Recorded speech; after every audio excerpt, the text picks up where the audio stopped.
আসসালামু আলাইকুম রহমতুল্লাহি ওয়াবারাকাতুহু। সম্মানিত শ্রোতা,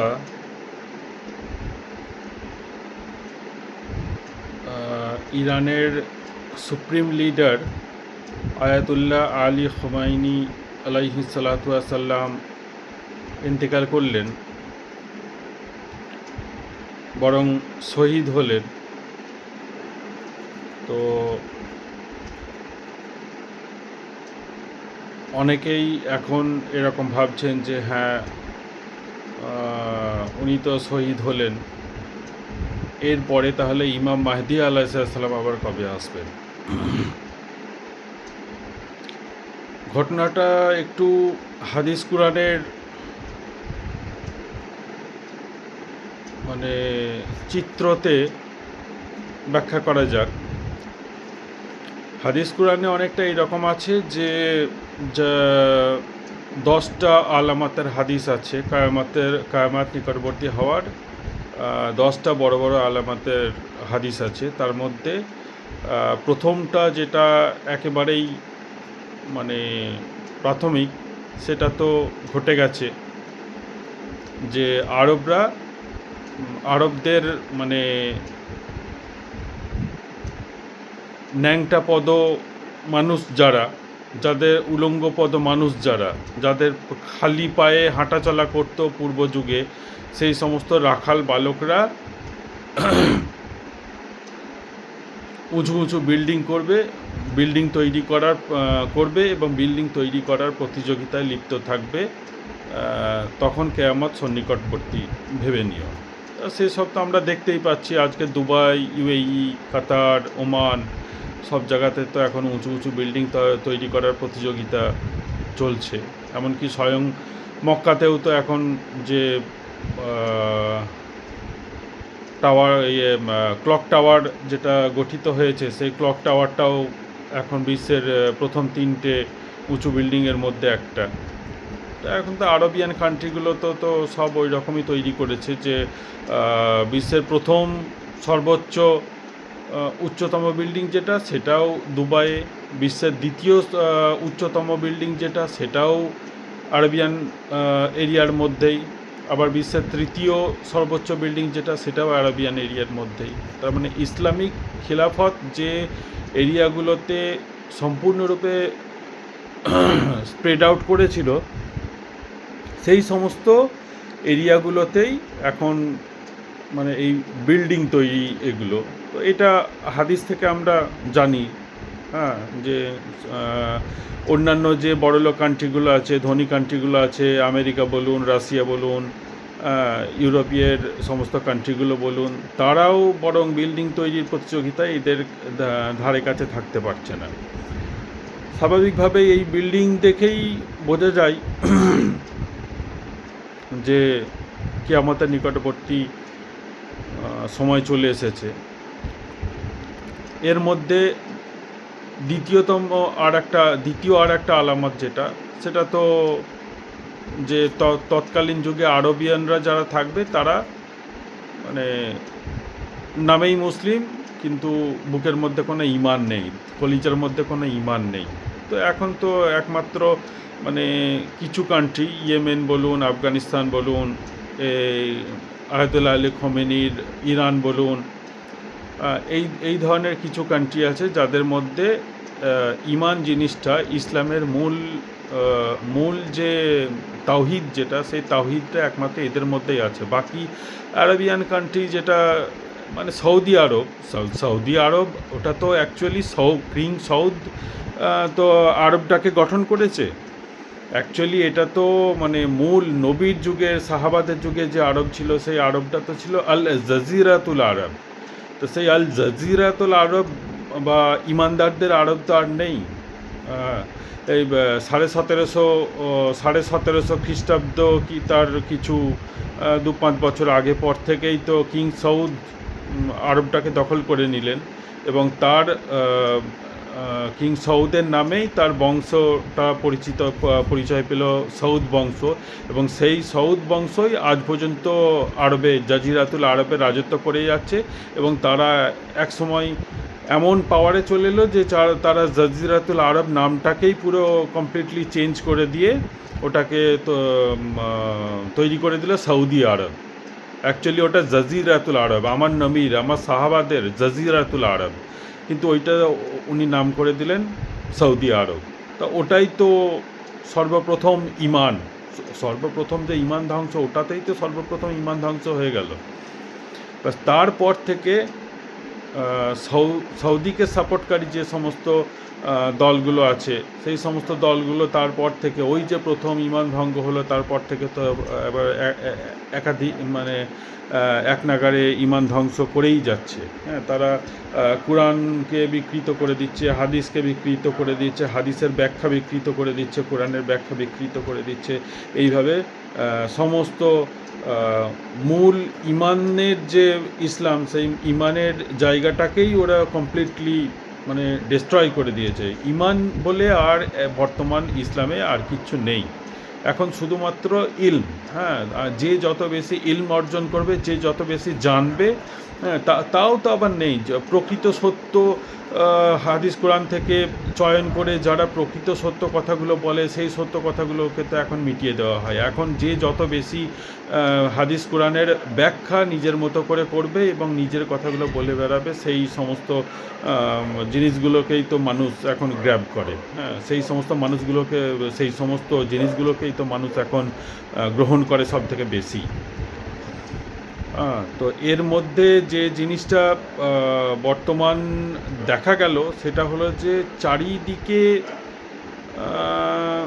ইসরায়েল, তারপরে আমেরিকা মিলে সমস্ত ইসলামকে যেখানে ধ্বংস করে দেওয়ার চক্রান্ত চালাচ্ছে, সেখানে অন্য সমস্ত আরবিয়ান কান্ট্রিগুলো সব চুপ করে বসে আছে। তা এই একই তো, এই জাজিরাতুল আরব এটাকে সৌদ আরব করলো, সেই সৌদ আরবেরই তো সব লেজুর ওরা। তো স্বাভাবিকভাবে ওদের যে বর্তমানে যে কালচার আছে, সেই কালচারগুলোই তারা এখন মেনটেন করে চলবে। এখন ওদের দুর্ভাগ্যক্রমে এবং আমাদের মতো ইমানদারদের সৌভাগ্যক্রমে ইরান এমন একটা লিডার পেয়েছেন যিনি নির্ভীক, যিনি সাহসী, যিনি অন্যায়কারীদের মুখের ওপর ন্যায় বাক্যটা ঝেড়ে বলে দিতে পারে, হক কথা যিনি ঠক করে বলে দিতে পারেন, তিনি ইরানের সুপ্রিম লিডার। গোটা ইরানের মানুষরাই, কিছু মানুষ বাদ দিয়ে ইরানের বেশিরভাগ, একমাত্র ইরান দেশটাই এখন এই মুহূর্তে আছে যাদের বেশিরভাগ ইমানদার মানুষ প্রকৃত ইসলামকে সাপোর্ট করে। এবং তাদের মধ্যে যিনি শহীদ হলেন, আয়াতুল্লাহ আলী খোমেনি আলাইহিসসালাতু ওয়াসাল্লাম, তিনি তো সমস্ত হক কথাগুলো ঠক করেই তো বলতেন উনি সকলের সামনে। এবং কথায় আমরা যেটা জানি যে হক কথা ঠক করে বললে তার বিপরীত যে প্রতিক্রিয়াটা পাওয়া যায়, সেই প্রতিক্রিয়াটাও একটা বীভৎস হয়। হ্যাঁ, তা ওনার সাথে সেই প্রতিক্রিয়া তো বীভৎস হলো। ওনাকে তো প্রাণ দিয়ে ওই হক কথা বলার কি বলবো, ওনাকে প্রাণ দিয়ে তার মাসুল দিতে হলো। তা উনি আল্লাহর রহমতে হাদিস চয়ন করে যেটা জানা যায় যে উনি এই ফিতনার যুগে একা লড়াই করে যে শাহাদাতটা বরণ করলেন, এটা তো হাদিস কোরআন চয়ন করে যেটা বলা যায় যে বদরের যুদ্ধে সাহাবীরা যেরকম মর্যাদায় উত্তীর্ণ হয়ে জান্নাতে যাবেন, তা উনিও সেই রকম মর্যাদায় উত্তীর্ণ হয়ে জান্নাতে যাবেন। উনি তো নাজাত পেয়ে গেলেন, ওনার পরীক্ষা শেষ হয়ে গেল। আমরা এখন কি করব? আমাদের তো এখনও জীবন আছে, আমাদের পরীক্ষা এখনও চলছে। আমরা তো ধরুন আজকে তো এই কথা বলতেই ভয় পাচ্ছে। হ্যাঁ, আমরা তো এই রকম কথা আর কেউ বলেই না, আমাদের এই ইন্ডিয়াতে তো বলেই না, পশ্চিমবাংলাতেও বলে না, বর্ধমানেও বলে না। কেউ তো কোনো মসজিদে কোনো জুম্মার যে সমস্ত বক্তব্য বয়ানগুলো হয়, তাতে আপনি এই আমাদের আলোচনার কথা শুনতে পান? কেউ আলোচনা করে না, সব মুনাফেক হয়ে গেছে, সব মানে নিজের প্রাণ ভয়ে ভীত। ওরা জানে যে এই আমাদের আলোচনাগুলো যখনই করা হবে, বর্ণনা করা হবে, তখনই ওদের কিছু না কিছু একটা হবে। তো মানে মুখে প্রচার করা যায় না, মুখে বলা যায় না, এরকম সমস্ত পার্সনদের ভয়ে তো সকলে ভীত হয়ে বসে রয়েছে। যারা এই কথাগুলো বলে তাদেরকে সবাই খ্যাপা পাগল বলে রাগায়, টিটকিরি দেয়, এইসবই তো করে। ও ও সমস্ত জাহান্নামীদের কথাবার্তাগুলো তো ওই রকমই। হ্যাঁ, ওদের কথা পাত্তা দিলে চলবে না। হুম? হক দিলে নিয়ে এবং হক নিয়ে চলতে হবে। এইটা তবেই হবে ঈমান।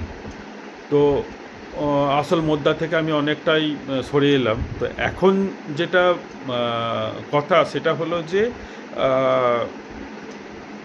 কায়ামাতের ব্যাপার নিয়ে যারা রিসার্চ করে এসেছেন, অনেকজন আছেন যারা রিসার্চ করে এসেছেন, তাঁরা সকলেই জানেন যে ইমাম আল মাহদি যিনি, ইমাম আল মাহদি আলাইহিসসালাম প্রকাশের পূর্বে একজন বিশিষ্ট ইসলামকে প্রকৃতভাবে লিডারশিপ উপহার হিসাবে দিতে পারবে এইরকম একজন খলিফা বা বাদশাহ যেটাকে বলা চলে, খলিফা বা প্রতিনিধি। হ্যাঁ, মানে বাংলায় বললেই সব থেকে ভালো। খলিফা বললে সবাই আবার ভাববে যে সেই ইসলামের একবারে সর্বপ্রধান ব্যক্তি যিনি আরাম আয়েসে থাকবেন, রাজাদের রাজা, বাদশাহদের বাদশাহ খলিফা। তা সেই খলিফা নয়। হ্যাঁ, সেই খলিফা নয়।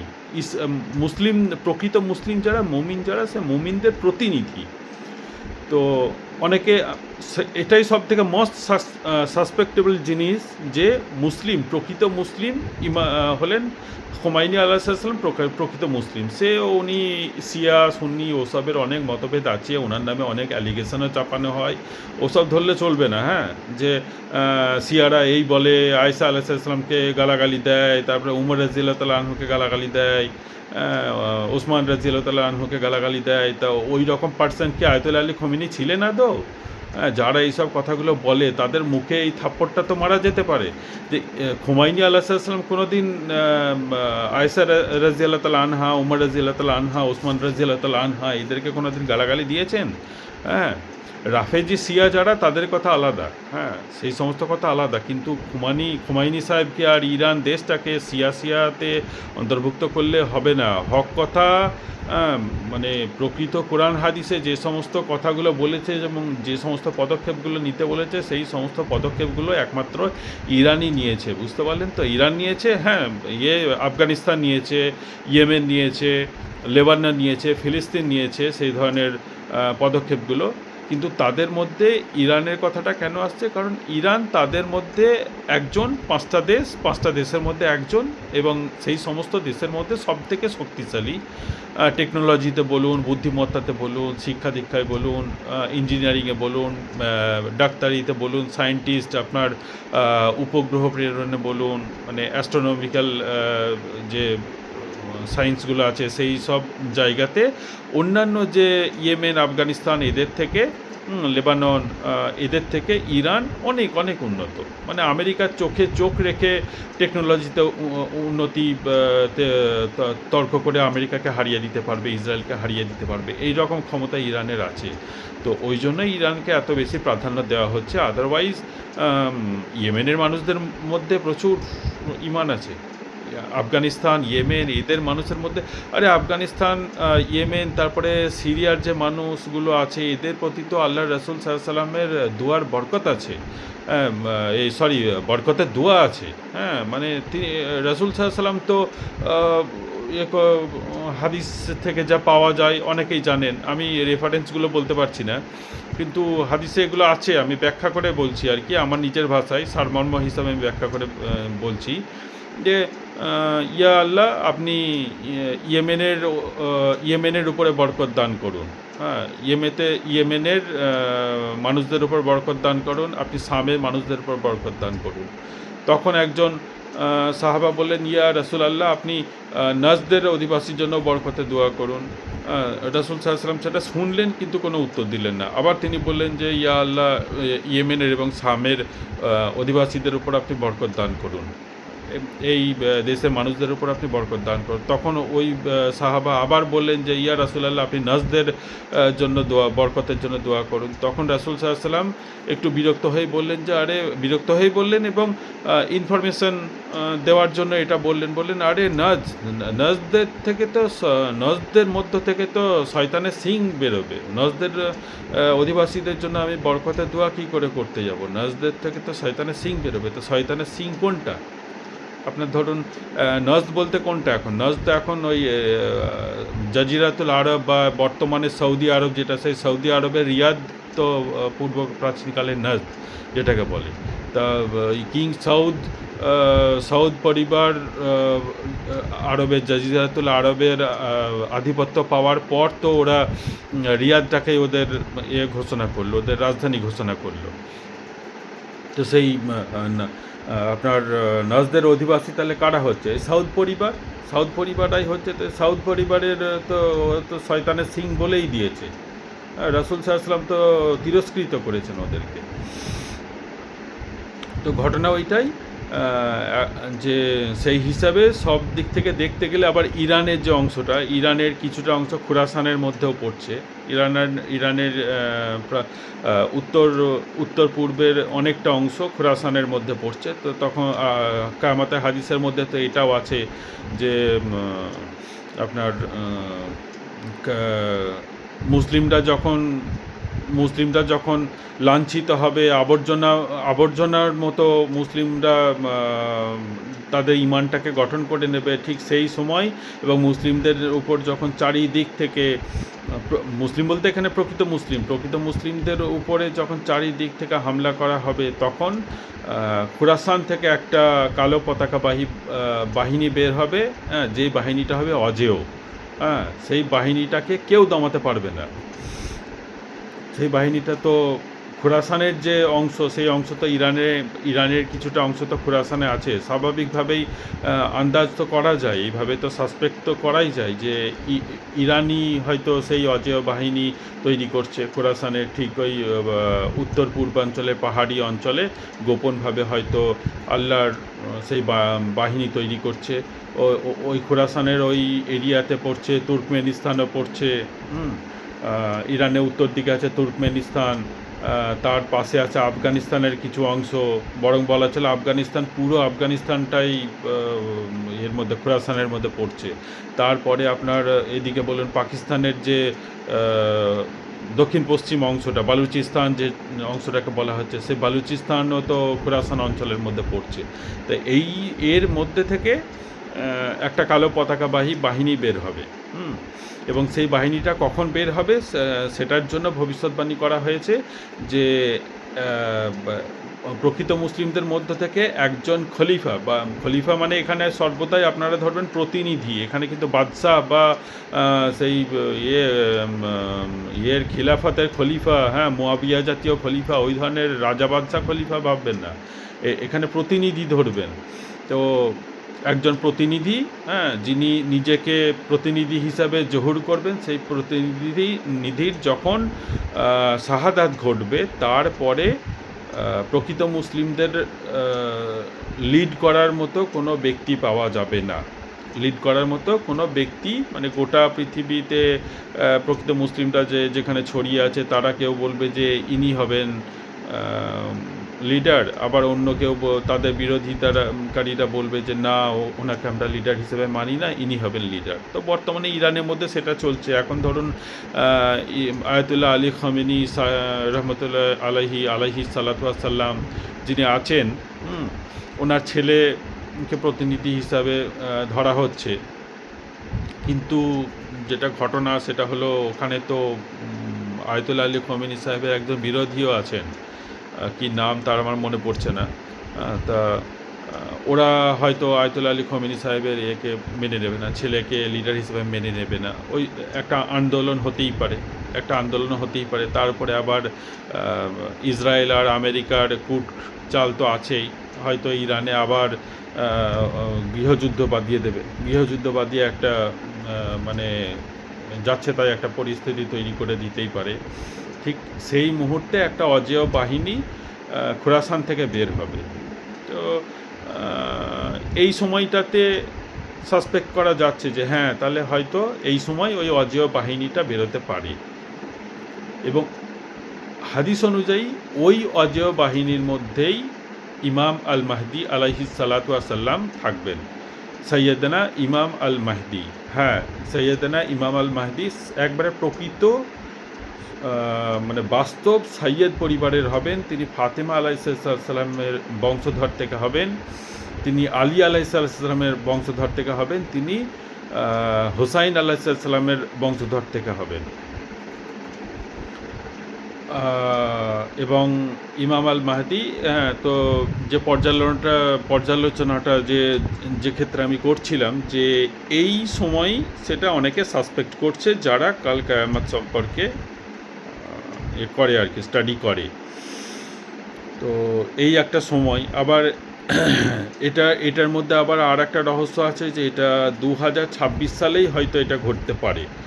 কারণ 2026 সালের অনেকে করা হয়েছে, মানে অনেক গবেষণা করে জানা গেছে যে এই বছরে দেখুন এখন রমজান মাস চলছে, আজকে হচ্ছে কতই রমজান, তো এখন রমজান মাস চলছে। এই রমজান মাসের একবারে শুরু যখন হলো পয়লা রমজান শুরু হলো সূর্যগ্রহণ দিয়ে। পয়লা রমজানের রাত যখন শুরু হয় তার আগের দিনের বেলা সূর্যগ্রহণ হয়েছে। আর আবার 15ই রমজান, মানে 15ই রমজানের একবারে স্পষ্ট উল্লেখ করা হয়নি, কারণ এটা 29টাও রোজা হতে পারে। তো সেই হিসাবে বলা হয়েছে মধ্য রমজানে চন্দ্রগ্রহণ। তো এই 2026 সালে রমজান মাসটা শুরু হয়েছে সূর্যগ্রহণ দিয়ে, আর এই 2026 সালের মধ্য রমজানে ঠিক আবার চন্দ্রগ্রহণ আছে। আপনারা নেট ঘেঁটে দেখবেন এবং আপনারা মধ্য রমজানের খবর পেলে দেখবেন যে মধ্য রমজানে চন্দ্রগ্রহণ হয়েছে। তো যে সালে রমজান মাসের প্রথমে সূর্যগ্রহণ এবং মধ্য রমজানে চন্দ্রগ্রহণ হবে, সেই বছরে ইমাম আল মাহদি আলাইহিসসালামের শুভ বহিঃপ্রকাশের একটা ভবিষ্যৎবাণী হাদিস মারফত করা হয়েছে। আমি রেফারেন্স অত জানি না, আমি বলতে পারছি না। ওগুলো আপনার হাদিস বই থেকে পড়ে নেবেন বা যে কোনো আলেমের কাছ থেকে আপনারা রেফারেন্স জেনে নেবেন।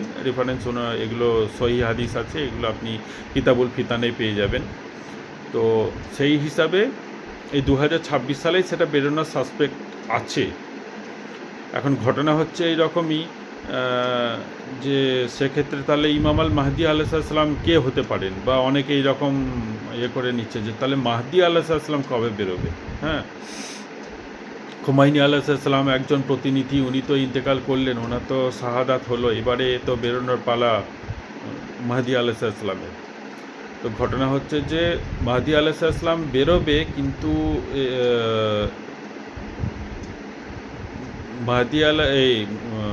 প্রকৃত জিনিস যেটা জানার সেটা হলো মাহদি আলাইহিসসালাম যদি বেরোন, শুভ বহিঃপ্রকাশ যদি ঘটে, তাহলে মুসলিম যারা আছে, প্রকৃত মুসলিম যারা আছে, তাদের করণীয়টা কী।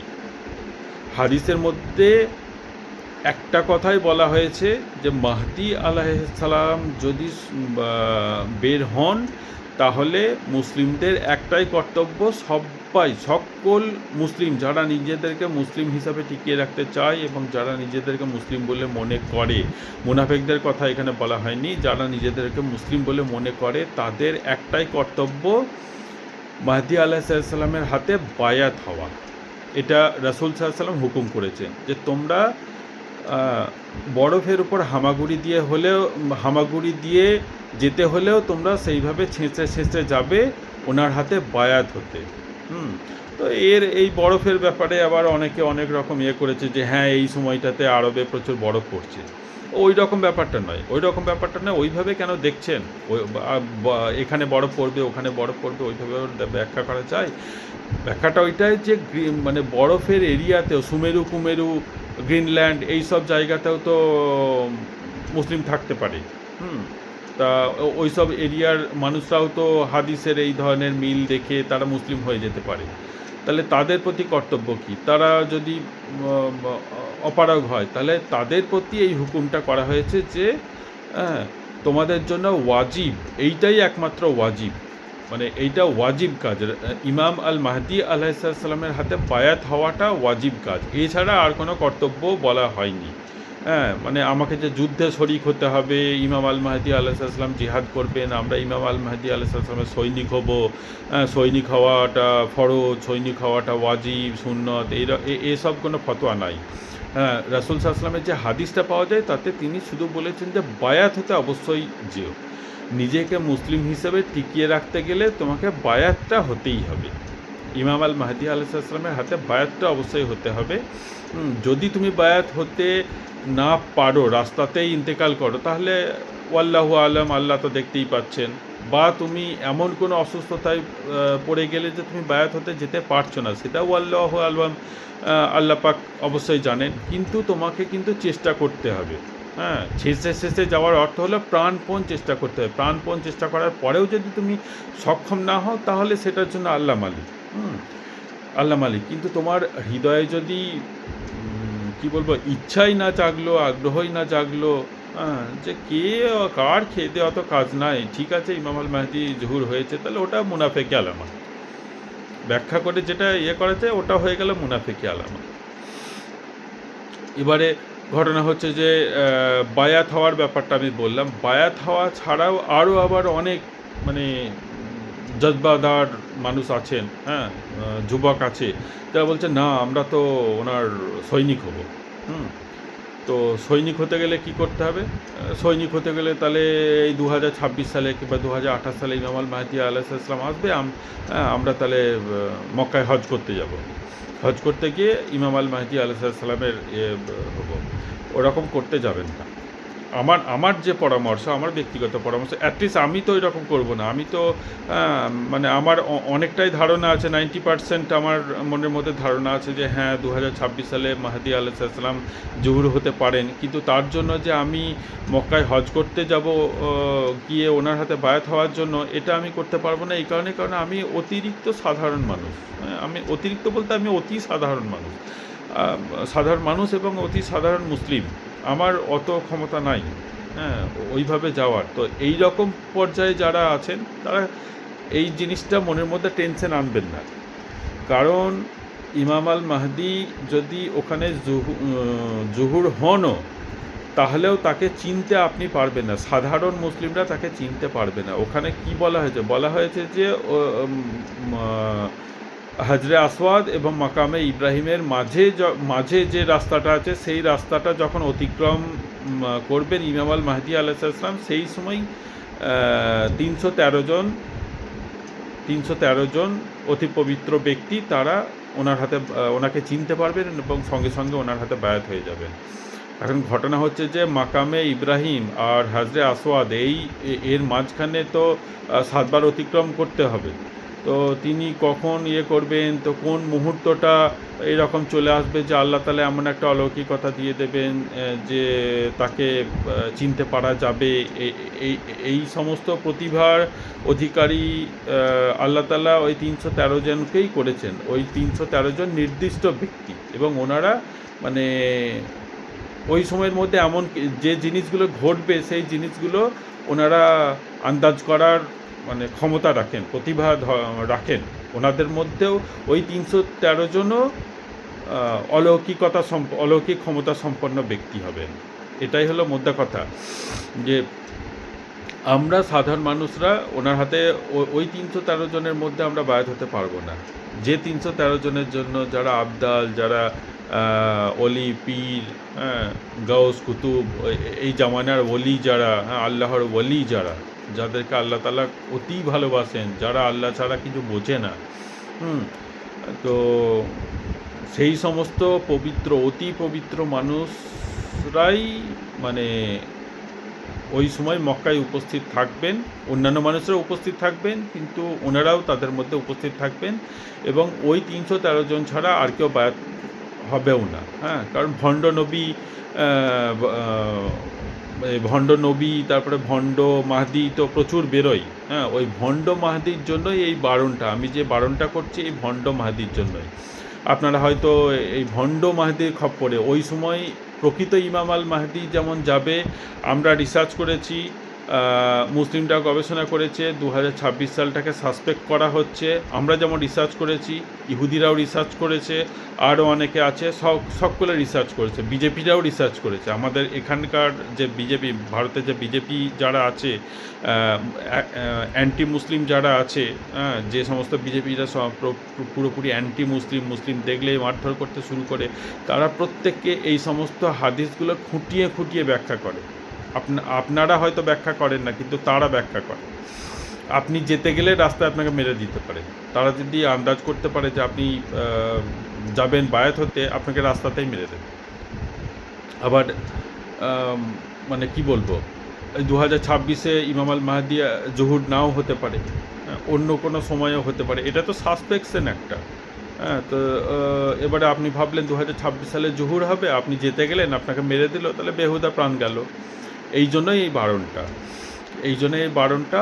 আর যেটা ব্যাপার হলো যে আপনি ওখানে গেলেন, গিয়ে হয়তো এই বছর ভেবে আপনি গেলেন, গিয়ে হয়তো দেখা গেল, ওখানে পৌঁছেও গেলেন, পৌঁছে গিয়ে হয়তো দেখা গেল যে অন্য একজন ভণ্ড, সে মাহাদি সেজে, অনেকজন ভণ্ড মাহাদি সেজে ওখানে বসে থাকবে, এবং হাদিসের সংখ্যা বলা হয়েছে যে সর্বোচ্চ 30 জনের সংখ্যা হবে। সেখানে গিয়ে হয়তো আপনি ভণ্ড মাহাদির খপ্পরে পড়ে গেলেন। হ্যাঁ, একটা নির্দিষ্ট দিন আছে তো, যে দিনে প্রকৃত মাহদি আলাইহিসসালাম জহুর হওয়ার কথা, সেই দিনে প্রকৃত মাহদি আলাইহিসসালাম জহুর হলো না, অন্য কোনো ভণ্ড মাহদি নিজেকে প্রচার করে দিল। আপনি ভেবে নিলেন যে হ্যাঁ, এর হাতে সবাই যখন বায়াত হচ্ছে তাহলে আমিও হই। আপনি ভুল ব্যক্তির হাতে বায়াত করে বসলেন। প্রকৃত মাহাদিকে, তাকে যদি আপনি মাহাদি ভেবে নেন, তাহলে আপনি তার পেছনে চলে গেলেন। প্রকৃত মাহাদি যেদিন জহুর হলো সেদিন আপনি তার হাতে আর বায়াত হতে পারলেন না। এরকম অনেক অনেক কিছু খুঁটিনাটি ব্যাপার আছে। তো ঘটনা হচ্ছে ওই 313 জনের দলের মধ্যে আমিও হব এই রকম, মানে আমিও অন্তর্ভুক্ত হব এই রকম জজবা সাধারণ মানুষ, অতি সাধারণ মানুষরা এবং সাধারণ মানুষরা রাখতে যাবেন না। অতি পবিত্র মানুষ যারা, হ্যাঁ, যারা নির্জনাবাসে জীবন কাটিয়েছেন, তাদের মধ্যে একটা আলাদা আল্লাহ তাআলার তরফ থেকে একটা ইলম, গায়েবী ইলম থাকে, মানে মনের কোণে একটা কি বলবো, একটা মানে একটা খুঁতখুঁতানি ভাব মতো থাকে। হ্যাঁ, এবং সেখানে কিছু প্রকাশিতব্য কিছু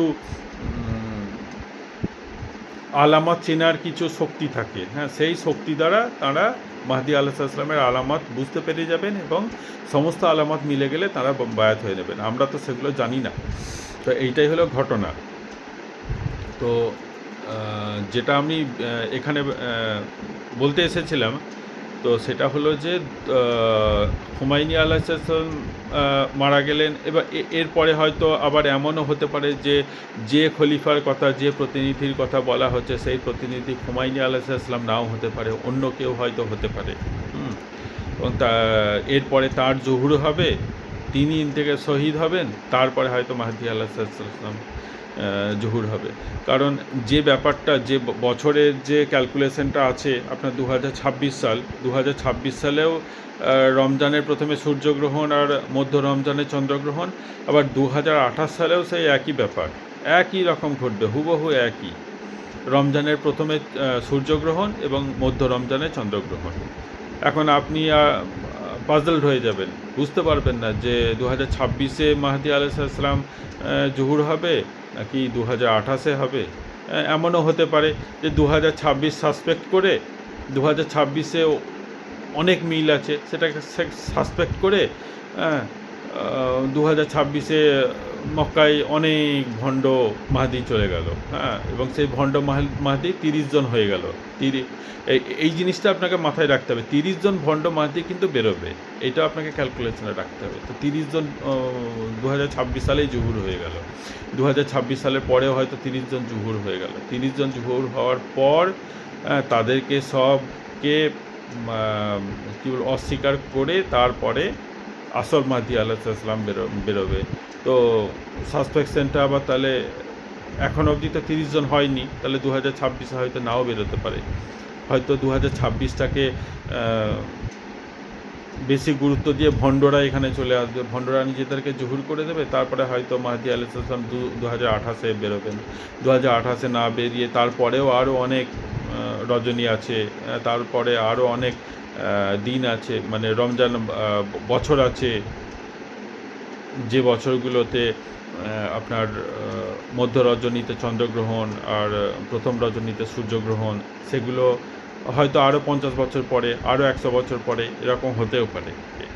এইরকম হলো ব্যাখ্যা, কিন্তু এটা অনেকটা সাসপেকশন, মোস্ট সাসপেক্টেবল, মানে ইয়ার যেটাকে বলা চলে। ওই জন্যই আলোচনাটা করলাম, নইলে আমি এই আলোচনা করতাম না। তো এই একটা আলোচনা হলো আর কি। হ্যাঁ, আমিও তো বিরাট বড় আলেম নই, আমি সাধারণ মানুষ। তো সেই হিসাবে আমার একটা মন হলো যে আরও বেশি কিছু জানে তারা হয়তো আমি এই ভিডিওটা যদি আমি পোস্ট করি তাহলে তারা হয়তো কমেন্টে আরও কিছু করতে পারে, কিছু কমেন্ট করতে পারে, তো ভালো লাগবে, শুনতে পারবো। এই হলো ব্যাপার। আপনারাও জানাবেন আপনাদের মনের মধ্যে কি ক্যালকুলেশন আছে, আপনাদের চিন্তা ভাবনাতে কি ক্যালকুলেশন আছে সেটা আমাকে জানাবেন। আপনারা যদি ভিডিও করে থাকেন তাহলে সেই ভিডিও লিঙ্কটা আমার ভিডিওর কমেন্ট বক্সে দিলে আমিও সেই ভিডিওগুলো দেখে আমি আমার চিন্তা ভাবনাটাকে আরও উন্নত করতে পারবো। আলোচনার জন্য এই কথাগুলো বলা। তো যাই হোক, আসসালামু আলাইকুম। দোয়া করবেন, আমার সালাম নেবেন। আপনারাও আমার জন্য দোয়া করবেন, আমিও ইনশাল্লাহ আপনাদের জন্য দোয়া করব। এবং প্রকৃত মুসলিমদের জন্য আমি সবসময় দোয়া করে থাকি। এই জিনিসটা আমি জানিয়ে মানে বলতে আমার মন হচ্ছে আর কি, যে প্রকৃত মুসলিম যারা হবে বিশ্বের আনাচে কানাচে, ভারতবর্ষের আনাচে কানাচে, পশ্চিমবঙ্গের আনাচে কানাচে, হ্যাঁ, আপনার প্রকৃত মুসলিম যারা থাকবে তাদেরকে সবসময় আমি গোটা রমজান ভর তো বটেই, আমি সবসময় আমি সমস্ত প্রকৃত মুসলিমদের জানমালের হেফাজত, পার্থিব জীবনে স্বস্তি, তারপরে রোগ ব্যাধি অত্যাচার এই সমস্ত কিছু যদি আসে থেকে একটু মানে গায়েব থেকে হোক বা পাড়া প্রতিবেশীদের থেকে হোক, আমার এখানে তো পাড়া প্রতিবেশীদের প্রচুর হয়, ভালো লাগে না ওদেরকে আমার একদম। তো এই রকম যদি হয় তাহলে সব কিছুর থেকে পানাহ আল্লাহর কাছে চাই, এবং সেই সমস্ত সহ্য করার শক্তি যাতে আল্লাহ তাআলা আমাদেরকে প্রদান করেন। হ্যাঁ, এবং সেই সমস্ত শুধু শক্তি কেন, বিবেক বুদ্ধি শক্তি সামর্থ্যটাও তো প্রয়োজন। শক্তি সামর্থ্য সব কিছুই আমাদের প্রয়োজন। তো সব কিছুই যেন আল্লাহ তাআলা দেন। আল্লাহ তাআলার বরকত যেন আমাদের সকলের উপর থাকে, আল্লাহ তাআলার রহমত যেন আমাদের সকলের উপর থাকে।